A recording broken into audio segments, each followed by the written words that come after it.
Hey basketball guys, we have news. Let's go to more Los Angeles Lakers news, but first, don't forget to subscribe to the channel and leave your like. The Los Angeles Lakers are always linked to big stars, but will manager Rob Pelinka make trades for a third star? It appears not, and Lakers executives will opt to bring in great players who are both scorers and long-range shooters. Rumors: Lakers want to trade for Cam Johnson and are willing to give up Rui Hachimura in exchange. The Los Angeles Lakers will continue to be aggressive in their pursuit to upgrade the roster ahead of the trade deadline. They have already made one move, trading D'Angelo Russell, Maxwell Lewis, and 3 second-round picks in exchange for Dorian Finney-Smith and Shake Milton. Russell has thrived offensively away from the Lakers now that he has more opportunities. He is in the starting lineup again after he was benched in LA. So far, Finney-Smith and Milton have not netted much results in terms of offensive help. They combined for just 7 points in their win against the Blazers in their second game with the Lakers. Los Angeles is going to be looking for ways to improve their offense. They still have some scoring issues that they need to fix. They are tied for 17th in terms of points per game, so they want to improve on that mark. One way to do that is to trade for one of the top forwards available in the trade market. According to Brett Siegel of Clutch Points, the Lakers are one of the teams in pursuit of Cameron Johnson. The forward for the Brooklyn Nets is averaging 19.5 points per game this season and is shooting a blazing 43.6% from behind the three-point line. Johnson is one of the hot names around the trade deadline talks. He is someone who is highly coveted because of both his scoring ability and his size. His length allows him to be an effective defender, although he is much more of an offensive first player. The Lakers are still trying to figure out who they want to add to help that offense. Adding Johnson would be interesting for them because it would likely mean getting rid of Rui Hachimura or Gabe Vincent, or maybe even both. That could hurt their depth. Los Angeles is one of the teams that always look for star players to bring in. Jimmy Butler is way too expensive to bring in, especially with the fact that he could opt into a player option next year that is $52 million. Johnson is earning more than half of that, getting just $22.5 million this season. While the Lakers are in win-now mode, even they have limits. That's why they are hoping to get a cheaper option in Johnson. If they can get someone with the scoring ability of Johnson, the Lakers become a lot more dangerous as a team down the stretch. Lakers unlikely to land Miami's former All-Star. The Jimmy Butler saga took a dramatic turn Friday when Miami announced a 7-game suspension for their star forward and indicated openness to trade offers. While this development might tempt the Lakers, recent moves complicate any potential pursuit of the former All-Star. The Lakers' recent trade for Dorian Finney-Smith created $3.5 million in breathing room under the second apron, up from just $30,000 before LA made the move.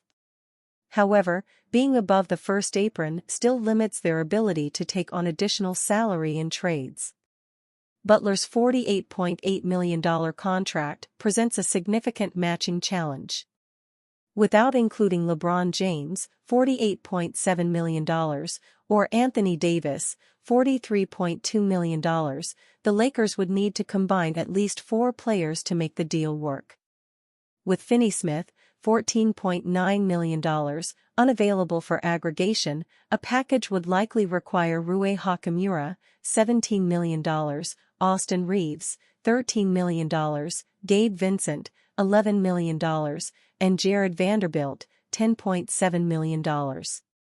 Given Reaves' recent surge, 25.5 points, 11.8 assists, 8.3 rebounds over his last 4 games, and Hachimura's reliable production as a starter, 42% from 3, it's simply not the right time for LA to pursue Butler.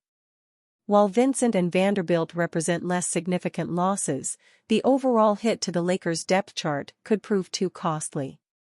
Although Butler reportedly remains open to any destination after initially favoring Dallas, Houston, Golden State, and Phoenix, the Lakers' path to acquiring him appears blocked by both financial constraints and practical roster considerations. While a theoretical James Butler-Davis trio sounds appealing, sacrificing crucial depth and shooting might ultimately undermine the team's championship aspirations. Lakers' J.J. Redick has surprising take on roster's championship upside. The Los Angeles Lakers shook up their roster by making a big move before the new year. They sent D'Angelo Russell, Maxwell Lewis, and 3 second-round picks to Brooklyn to get Dorian Finney-Smith and Shake Milton in return. It's a move that will change how the Lakers operate moving forward. Russell had a big game in his first game with the Nets, scoring 22 points on 9-13 shooting while adding 8 assists. That offense is something that the Lakers will now miss, specifically the playmaking. LA doesn't have another point guard who can make the kinds of passes he can. Still, the Lakers will be a much better defensive team. If they want to add more offense in the backcourt, they can still make a move closer to the trade deadline. There's a shot they also add a center to help off the bench. Surprisingly, J.J. Redick doesn't seem to think they need to make a move like that. Redick is in his first year as a head coach and he seems to like the group he has. Even before the trade that brought in Finney-Smith and Milton, Redick was confident that he could win with the guys he had. Rob Pelinka and I talk all the time, but my focus is on coaching this group and trying to maximize this group, Redick said after Lakers practice on Friday. Frankly, I have belief that when this group is healthy, we can compete. If there's a move to be made, there's a move to be made. But I'm focused on this group.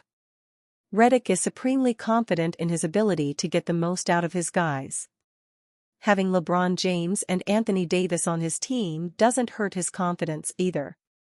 The issue is that both of those guys have the tendency to get hurt. If they do go down, the Lakers don't have a lot of depth behind them.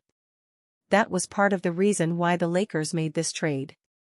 They are trying to build reliable depth that can step in for a game or two if James or Davis go down. That's another reason why they might make another move or two when the trade deadline gets closer. The Lakers have some flexibility to add some depth pieces because the Russell trade gave them more cap space for this year. That could be the difference in them making another or staying pat. Dorian Finney-Smith is already surprised at how good Anthony Davis is defensively. Now that Dorian Finney-Smith is a Laker, he is witnessing firsthand just how good Anthony Davis is as a defender. When Dorian Finney-Smith was traded to the Lakers, it was clear Los Angeles made the deal to obtain a 3-and-D player. Vice President of Basketball Operations Rob Pelinka mentioned these attributes, specifically saying DFS brought physicality, toughness, and elite shooting to the team. So far, 3 games into his Lakers career, he has been as good as expected on the defensive side of the ball. DFS automatically makes the Lakers a bigger, more physical team, and he has the best plus-minus on the roster at +10 since joining the franchise. While the DFS era has gotten off to a good start, there is still work to do. Even though NBA teams have similar playbooks, there are enough differences that a couple of practices and a few games aren't enough to grasp everything. After the team's win against the Hawks, DFS acknowledged the work he had to do and expressed his admiration for Anthony Davis's defensive game. "I'm still messing up pick and roll coverages a little bit because I could switch with so many people and I'm not used to it," Finney-Smith said. "Like, I messed up one of those switches with AD and he's like, 'Doe, come on, we're switching.' I'm like, damn. I'm not used to the center wanting to guard the main guy. So it's been fun but also surprising." Finney-Smith isn't the only player shocked by AD's elite defensive level once he witnessed it in person. Recently on the Run Your Race podcast, former Laker Spencer Dinwiddie called playing with AD a cheat code due to his elite rim protection. Dinwiddie even went as far as to say playing alongside Davis made him feel like an all-star defender. With Finney-Smith already an elite defender, pairing him alongside AD will undoubtedly raise the Lakers' defensive ceiling. Even with this small sample size, we've seen good early returns on this. Once DFS gets more situated, this team's chemistry will only improve. This is likely one reason the franchise wants to wait and see how good the new-look Lakers can be before making another deal. However, they are reportedly open to making another trade if it leads to sustainable Lakers excellence. For now, the team sits in a great position as the fourth seed in the West and has room to improve with these two new additions and, hopefully, the eventual return of Jared Vanderbilt and Christian Wood. Having home court for a potential first-round series gives you an outside chance at title contention, and with more games in front of them than behind for the season, the Lakers might be in a position now to really make some noise.